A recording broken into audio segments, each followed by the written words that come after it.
Hola a todos, soy Mónica Hacha, dietista, nutricionista y tecnóloga de los alimentos. Las altas tasas actuales de diabetes tipo 2 nos pueden hacer pensar que todos vamos a tener en algún momento diabetes tipo 2 o prediabetes, y no es así.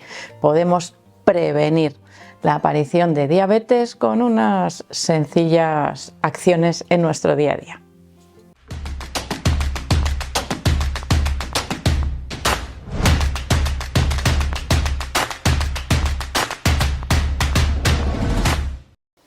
La diabetes tipo 2 es una enfermedad relacionada con el metabolismo, es decir, con lo que nosotros comemos, que solía aparecer asociada a la edad. Asociado a la edad puede haber una ralentización, una disminución del metabolismo que, si no realizamos ningún tipo de cambio dietético, pues evidentemente puede llevarnos a una peor gestión, vamos a decir, de los carbohidratos que consumimos a través de la dieta. Nuestras células, a medida que envejecemos, necesitan también menos energía. Muchas veces se reduce también el nivel o la cantidad de actividad física o de ejercicio físico que se realiza, y por lo tanto eso nos hace reducir también la capacidad de nuestro organismo de quemar, de utilizar la glucosa que obtenemos a través de la dieta. Sin embargo, algo que nos podía parecer más o menos lógico, aunque pequeño apunte, no todas las personas en la tercera edad o con adulto mayor desarrollan diabetes tipo 2. Es decir, hay algo más que puede estar afectando a la aparición de esa enfermedad a largo plazo. Bueno, pero es que actualmente la aparición de la diabetes tipo 2 es incluso en niños y adolescentes. Lo que tradicionalmente se ha llamado diabetes del adulto ha dejado de ser una diabetes del adulto. Es decir, hay factores que influyen directamente y que están apareciendo a edades tempranas. ¿Qué es lo que podemos hacer nosotros para prevenir la aparición de esa diabetes tipo 2? Porque si hay algo que podemos hacer en este caso es prevenir que no aparezca ni siquiera asociada al envejecimiento. Pero claro, para ello tenemos que saber cuáles son esos factores que más influyen en la aparición de la diabetes tipo 2 para tener un mejor control, para evitar, como os he dicho, esos factores de riesgo. El primero sería el aumento de peso corporal. Si nosotros tenemos sobrepeso, tenemos muchas papeletas para tener una mala regulación de la glucosa. Ese sobrepeso muchas veces va asociado a unos malos hábitos o un estilo de vida poco adecuado, con un alto consumo de alimentos procesados o con un alto consumo de carbohidratos y unos bajos niveles de actividad física, es decir, con un estilo de vida muy sedentario. Aquí podemos pensar cómo ha cambiado también la alimentación y cómo ha cambiado el estilo de vida en los últimos años, para hacer una buena asociación con ese adelanto de la edad en la que aparece la diabetes tipo 2. En los últimos años podríamos decir que hemos pasado de un estilo de alimentación basado en producto, en alimento, a un estilo de alimentación basado en procesados. A veces buenos procesados, pero otras veces pues no tan buenos, que evidentemente nos pueden resultar muy cómodos, muy fáciles de preparar, muy ágiles, pero que realmente no ayudan a prevenir la aparición de enfermedades, y en este caso sería de resistencia a la insulina, que podríamos decir que es un paso previo para la aparición de esa diabetes tipo 2. Es decir, puede no haber aparecido esa diabetes tipo 2, pero puedo tener resistencia a la insulina. Esa resistencia a la insulina se va gestando a lo largo de los años, no aparece de hoy para mañana, por lo tanto depende directamente de nuestra dieta y de nuestro estilo de vida. Primer factor clave para prevenir, insisto, la aparición de diabetes tipo 2, en este caso sería el peso. Reducir el peso corporal nos ayuda al mismo tiempo a reducir ese impacto de la resistencia a la insulina y por lo tanto nos ayuda al mismo tiempo a prevenir la aparición de la diabetes tipo 2. Otro factor clave para prevenir la aparición de diabetes tipo 2 es el ejercicio físico, la actividad física en general. De hecho, las recomendaciones actuales de prevención de aumento de niveles de glucosa, incluso en personas que ya tienen diabetes, prediabetes o diabetes, sería la actividad física, por ejemplo, cercana al horario de las comidas. ¿Para qué? Para aumentar la sensibilidad de nuestras células a la utilización de esos carbohidratos, de esa glucosa que obtenemos a través de la dieta. Es decir, hacer que necesiten consumir o utilizar esa glucosa para la obtención de energía. Y aquí no penséis que en cuestión de prevención necesitamos unos niveles de actividad física de profesional. Realmente, simplemente con caminar al menos 30 minutos al día y realizar algo, un poco de ejercicio físico de fuerza, es decir, de mantenimiento de nuestra masa muscular, sería suficiente para poder controlar los niveles de glucosa en sangre. Por un lado, la masa muscular es como una chimenea ardiendo, es decir, continuamente está quemando, utilizando esa glucosa para la obtención de energía. Por lo tanto, nos permite mantener a nivel general el metabolismo basal un poquito más alto y eso permite un mejor control también de nuestro metabolismo.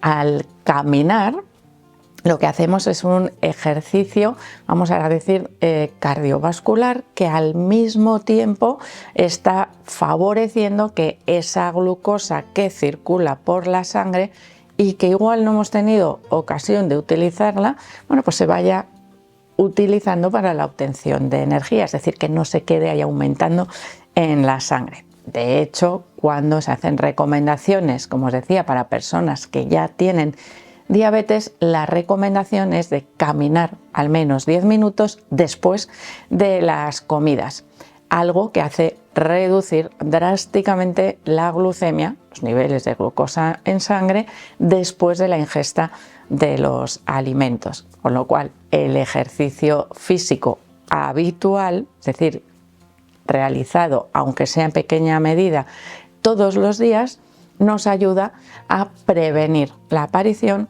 de la diabetes tipo 2. Y aquí volvemos otra vez a revisar esos hábitos que han ido cambiando a lo largo del tiempo.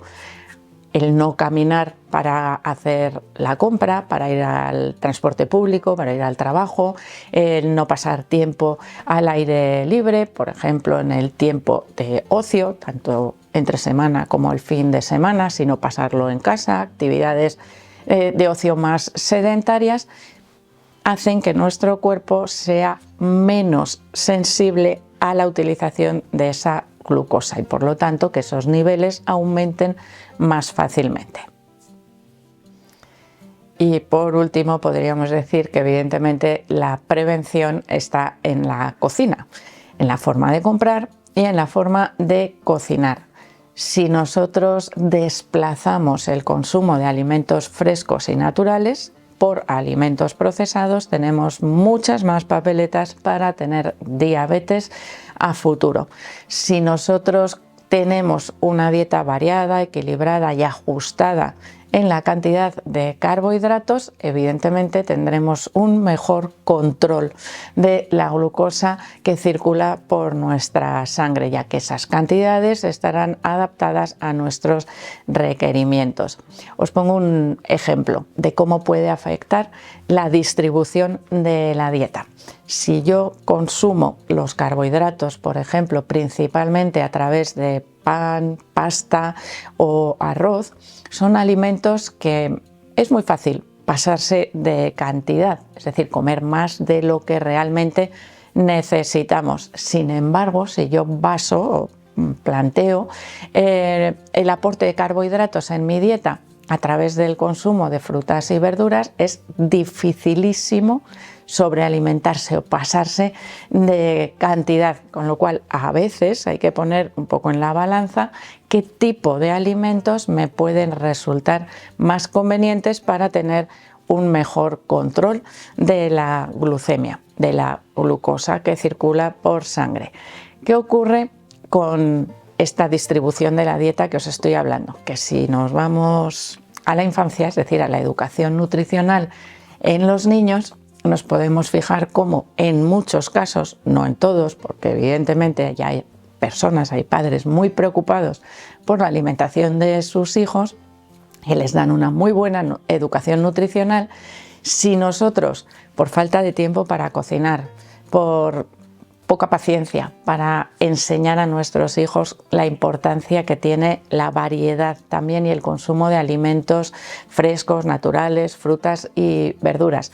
A la mayoría de los niños podríamos decir que les gusta más, evidentemente, un plato de pasta que un plato de brócoli, pero es importantísimo que se mantenga ese nivel adecuado de frutas y verduras en la dieta. Por lo tanto, esos, vamos a decir, hábitos familiares pueden condicionar lo que esos niños hagan cuando sean adultos y por lo tanto podríamos estar ahí gestando un caldo de cultivo importantísimo para desarrollar diabetes en años futuros. Es decir, es algo que vamos consiguiendo a lo largo de los años. Si nosotros lo que queremos es prevenir, evidentemente debemos cocinar. ¿Por qué? Pues porque consumir alimentos frescos y naturales nos requiere prepararlos en casa. Podemos cocinar mínimamente, es decir, muy poquito, porque realmente hay muchísimas recetas o formas de preparar los alimentos que son muy rápidas. Utilizar el horno, la plancha, por ejemplo, algunos procesados que ya nos tienen casi listo el alimento a falta de un toque final, evidentemente nos ayudan muchísimo. Me refiero a utilizar, por ejemplo, legumbres en conserva en lugar de tenerlas que poner a remojo, cocinarlas en la olla express. Un simple sofrito y un bote de garbanzos me dan un resultado estupendo. Son procesados que puedo aprovechar para mejorar mi nutrición y, por supuesto, para prevenir esa posible resistencia a la insulina que va a derivar casi seguro en una diabetes tipo 2 y al mismo tiempo en un aumento de peso o en una dificultad para bajarlo. Al final es como una bola de nieve que va rodando y si no le ponemos freno, al final se hace gigante. Y algo que no solemos tener muchas veces en cuenta en la prevención de la diabetes es el consumo de grasas. Grasas que deberían ser saludables, evidentemente, para evitar interferencias en ese metabolismo de la glucosa, pero que además deberían combinarse en poca cantidad. Quiero decir que si yo voy a consumir o voy a comer un plato con un alto contenido en carbohidratos, no debo mezclarlo con ingredientes muy altos en grasa porque el metabolismo de ambos podríamos decir que tiene cierta competencia. Y si nosotros vamos a acumular el exceso en forma de grasa, lo vamos a acumular tanto de esa grasa como de los carbohidratos. Si el exceso es conjunto, mayor exceso. No sé si me explico. Si yo consumo solo carbohidratos, me puede dar tiempo a consumirlos, sobre todo si tengo un buen estilo de vida, es decir, a quemarlos para obtener energía. Si solo consumo grasa, 3/4 de lo mismo, me puede dar tiempo a consumirlos, a utilizarlos como fuente de energía, pero si consumo los dos, ¿qué pasa? Pues que se solapan, y en ese caso la combinación habitual de alimentos ricos en carbohidratos y al mismo tiempo muy ricos en grasas, aunque sean saludables, evidentemente puede provocar que ese metabolismo no sea tan optimizado como debería, y podría ser una de las causas también de aparición de resistencia a la insulina y a futuro de aparición de diabetes tipo 2. Así que es algo que también deberíamos tener en cuenta en nuestra dieta. No solo el control de la cantidad de carbohidratos adaptada a nuestros requerimientos, sino tratar de evitar cantidades grandes de carbohidratos junto con cantidades grandes de grasa. Así que una buena planificación dietética evidentemente es un factor clave para la prevención de la diabetes. Así que espero que este vídeo os ayude en vuestra planificación habitual. Así que espero que le deis al like, no dejéis de suscribiros al canal y espero seguir viéndoos a todos en los próximos vídeos.